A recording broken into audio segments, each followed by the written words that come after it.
জুবিন গাৰ্গৰ ন্যায় দাবীত যুৱ কংগ্ৰেছৰ উদ্যোগত বৃহৎ বাইক ৰেলী দলগড়ৰ পৰা মঙলদৈলৈ বৃহৎ বাইক ৰেলী দৰং জিলাৰ যুৱ কংগ্ৰেছৰ উদ্যোগত এই কাৰ্যসূচী উপস্থিত কংগ্ৰেছৰ সাংসদ ৰকিবুল হুছেইন দৰং জিলা যুৱ কংগ্ৰেছৰ উদ্যোগত আজি সহস্ৰাধিক লোকৰ উপস্থিতিৰে বাইক ৰেলী দলগাঁও টাউন খেলপথাৰৰ পৰা আৰম্ভ কৰি মঙলদৈ চহৰৰ মাজেৰে উলিয়ায় জুবিন গাৰ্গৰ ন্যায় দাবীৰে আৰু ন্যায় ব্যৱস্থা খৰতকীয়া কৰাৰ উদ্দেশ্যে উক্ত ৰেলীৰ যোগেদি প্ৰতিবাদ সাব্যস্ত কৰে দলগড়ৰ পৰা Anwar Hussain report AIN live Gaurav Gogoi ডাঙৰীয়া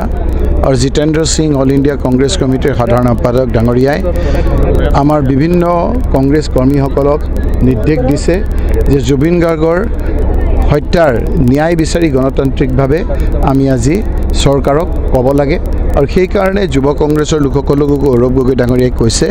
যে আপোনালোকেও মটৰচাইকেল ৰেলীৰে ৰাইজৰ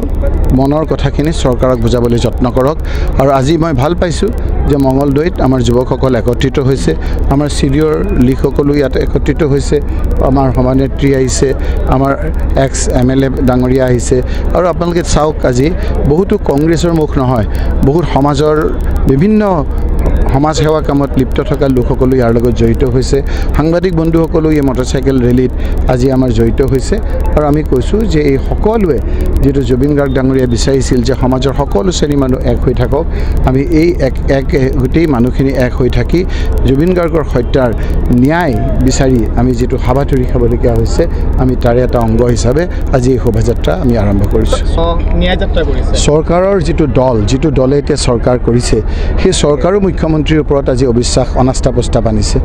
সেইটোৱে অনাস্থা আজি যিজনৰ আপোনাৰ সিদ্ধান্ত দিব পাৰে যেনে ন্যায় বিচাৰে যোনে কয় যে মই ন্যায় দিম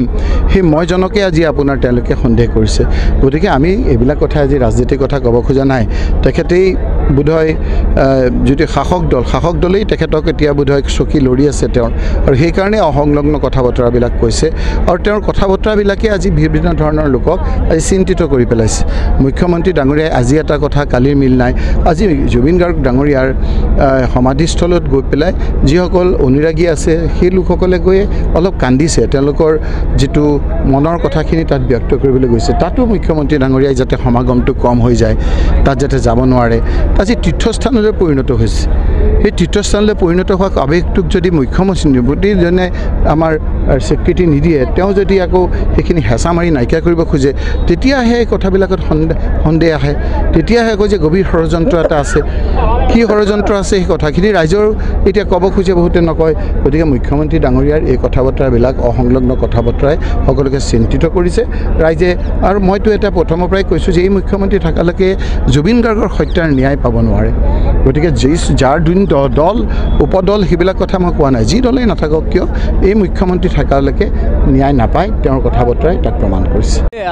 দৰং জিলা যুৱ কংগ্ৰেছ কমিটিয়ে উদ্যোগ লৈছোঁ আপোনালোকে দেখিছে স্বতঃস্ফূৰ্তভাৱে হাজাৰ হাজাৰ বাইক আজি আমাৰ সকলোৰে হাৰ্টথ্ৰব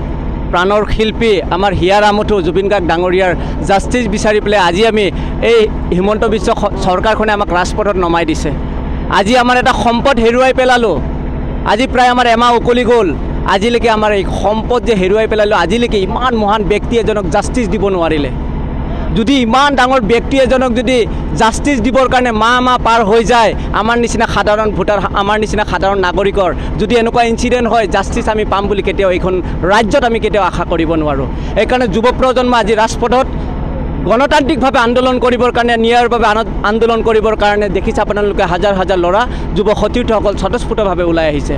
আজি এই যাত্ৰাৰ পৰাই হিমন্ত বিশ্ব শৰ্মা ডাঙৰীয়াক এই দলগাঁৱৰ